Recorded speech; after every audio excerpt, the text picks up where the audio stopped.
Ceci est l'histoire du trou noir, que vous pourrez lire en même temps que moi dans votre livre d'images. Vous saurez que le moment est venu de tourner la page lorsque vous entendrez ce petit signal.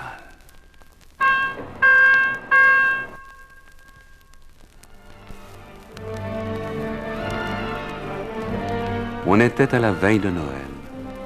Le vaisseau d'exploration Palomino, armé par les États-Unis d'Amérique, retournait vers la Terre. Son équipage, épuisé, venait de passer 18 mois dans l'espace à la recherche de planètes où les hommes pourraient vivre. Quoique sa mission fût terminée, l'équipage ignorait que sa plus grande aventure ne faisait que commencer. Tout semblait donc se dérouler comme prévu quand, soudain, apparut sur l'un des écrans de contrôle une image terrifiante. Vincent, le robot du bord, alerta le commandant Dan Holland. Sur écran 7, commandant, le plus vaste des trous noirs que nous ayons jamais approché. Et regardez, commandant, je repère autre chose du plus grand intérêt. Une petite masse, loin, sur la gauche de l'image.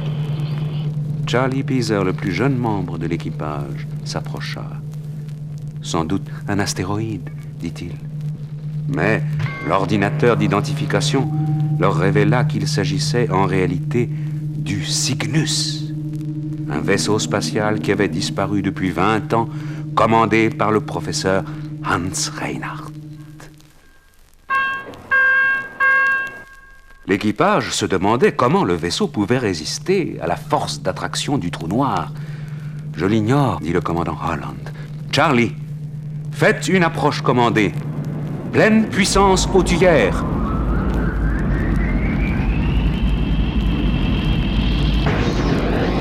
Pris dans le tourbillon de force presque insupportable, le Palomino retrouva une zone de calme sitôt qu'il aborda la plateforme du Cygnus.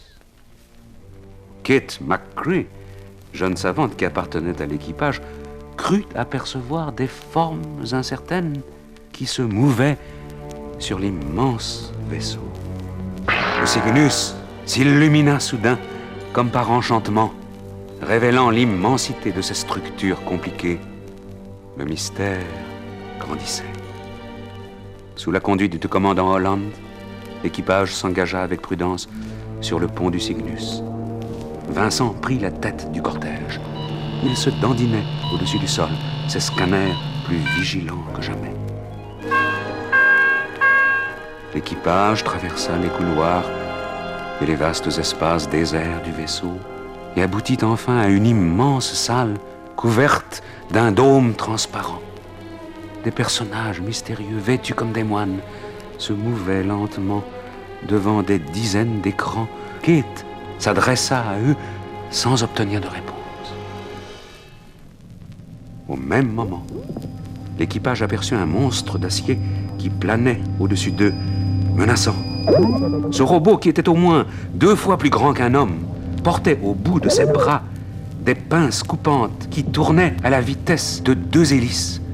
Son voyant rouge semblait flamber de colère.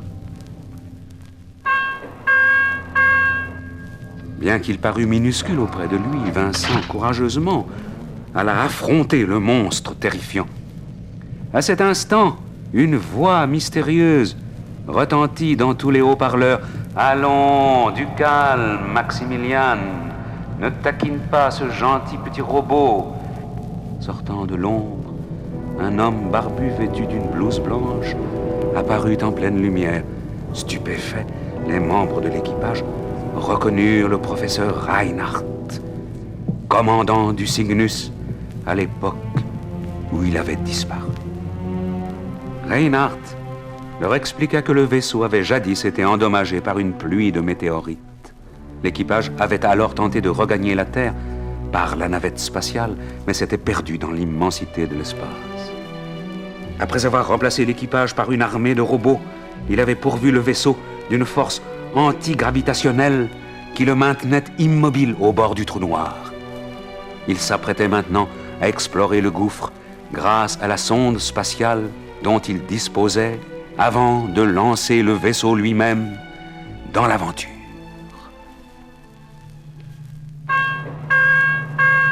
travers les innombrables coursives du vaisseau, Vincent poursuivait cependant sa propre exploration. Il rencontra un vieux robot du même modèle que lui, qui s'appelait Bob. « Je suis le dernier robot de ma génération, et le seul qui ne soit pas né de l'imagination de Hans Reinhardt. Je me fais l'effet d'une vieille casserole déglinguée, dit-il. » Bob révéla à Vincent que les créatures mystérieuses qui peuplaient le vaisseau étaient en réalité les anciens membres de l'équipage. Par un procédé connu de lui seul, Reinhardt les avait privés de leur volonté et transformés en humanoïdes. Vincent alerta immédiatement l'équipage du Palomino. Il fallait fuir. Reinhardt était un fou et un assassin. Mais depuis la tour de contrôle du Cygnus, Hans Reinhardt avait tout entendu. Il se tourna vers Maximilian et lui dit de sa voix la plus cruelle: « Allez, le moment est venu d'en finir avec nos visiteurs. Sitôt après, nous lancerons le Cygnus dans le gouffre du trou noir. Mes calculs sont sûrs, nous le traverserons. » Maximilian ordonna au robot sentinelle de tirer à vue sur l'équipage du Palomino. Grâce au feu croisé de leurs pistolets laser, les redoutables robots eurent vite fait de barrer toutes les issues menant au Palomino. L'équipage était pris au piège. Vincent intervint alors. « Il reste encore une solution, commandant, pour quitter ce navire maudit, la sonde spatiale. » Bob, le vieux robot, sut alors que le moment de se rendre utile était venu pour lui. « Suivez-moi, je vais vous y mener sans détour. » L'équipage, conduit par Bob, traversa une immense serre où une végétation luxuriante se développait dans une atmosphère artificielle. Mais ils furent arrêtés dans leur course par une armée de robots qui les attendait au-dessus d'un pont. Vincent ordonna aussitôt: « À nous de jouer, vieux Bob. Je me place à 12 heures, place-toi à 9 heures. » Bob, malgré le danger, exultait de joie. « Ah, chic alors, dit-il, le premier combat auquel je participe depuis 30 ans. Quel dommage que je n'ai pas Reinhardt et Maximilian au bout de mes pistolets. » Une lutte effroyable s'engagea. Vincent et Bob faisaient feu de toutes parts.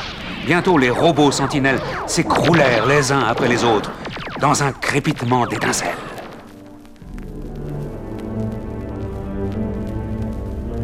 Depuis la tour de contrôle, le docteur Reinhardt, furieux, avait observé le combat.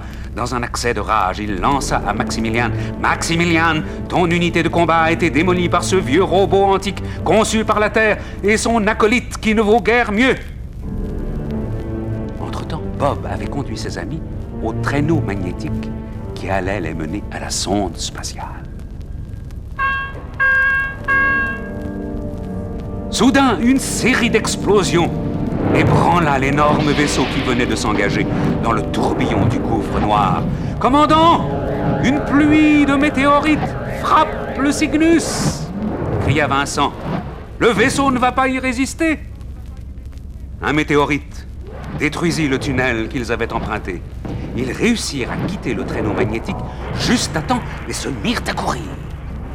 Comme ils traversaient une passerelle, une énorme boule de feu dévala sur le pont du navire, détruisant tout sur son passage.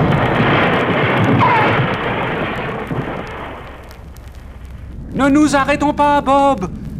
Celui-là était le plus gros, » dit Vincent. « Les autres, à côté, ne nous feront pas de mal. » Tandis qu'ils approchaient de la porte donnant accès à la sonde spatiale, Maximilian surgit soudain devant eux et leur bloqua la route. Ses lasers atteignirent le brave Bob, qui roula sur le sol terrassé. Vincent fonça sur le géant d'acier et l'accula contre une paroi pendant que l'équipage du Palomino passait en courant. Maximilian s'apprêtait à écraser de ses bras d'acier la carcasse cylindrique du brave petit robot lorsque celui-ci fit surgir de l'une de ses parois une vrille puissante qui attaqua l'énorme cuirasse du robot et atteignit rapidement ses circuits vitaux. Maximilian s'écroula dans une gerbe de flammes. Vincent se précipita alors au secours de Bob. « Debout, Bob! Il faut repartir !»« Impossible, Vincent, dit Bob. La machine est brisée. Retourne vers la Terre, sans moi. » Vincent atteignit la sonde spatiale au moment où les tuyères entraient en action. Les météorites avaient détruit la force antigravitationnelle du Cygnus. L'équipage du Palomino regardait l'énorme vaisseau s'engouffrer dans le trou noir où il fut écrasé comme une coquille d'œuf. Mais la sonde spatiale s'engageait également dans le trou noir. Vincent intervint alors. « Commandant, je vous rappelle que cette sonde a été programmée. »« Mais oui, dit Roland, une fois encore, tu as raison. Elle a été programmée pour accomplir un chemin prévu par Reinhardt d'aller et de retour de la périphérie du trou noir au vaisseau. Eh bien, il ne nous reste plus qu'à prier le ciel que Reinhardt ait vu juste. » La sonde spatiale, happée par la force incommensurable de gravité, entra dans le tourbillon. L'accélération dépassait les limites de l'imagination. Lorsque la vitesse de la lumière fut atteinte, une étrange sensation s'empara de chacun des passagers. Ils eurent l'impression de faire un bond hors du temps. Puis, subitement, le calme revint. Ils étaient passés sains et saufs. Devant eux s'étendait un vaste univers. C'était une nouvelle galaxie. Ils ne pouvaient pas revenir en arrière, mais on leur avait appris à découvrir des mondes nouveaux. Ils sauraient bien trouver une planète habitable dans cette nouvelle galaxie.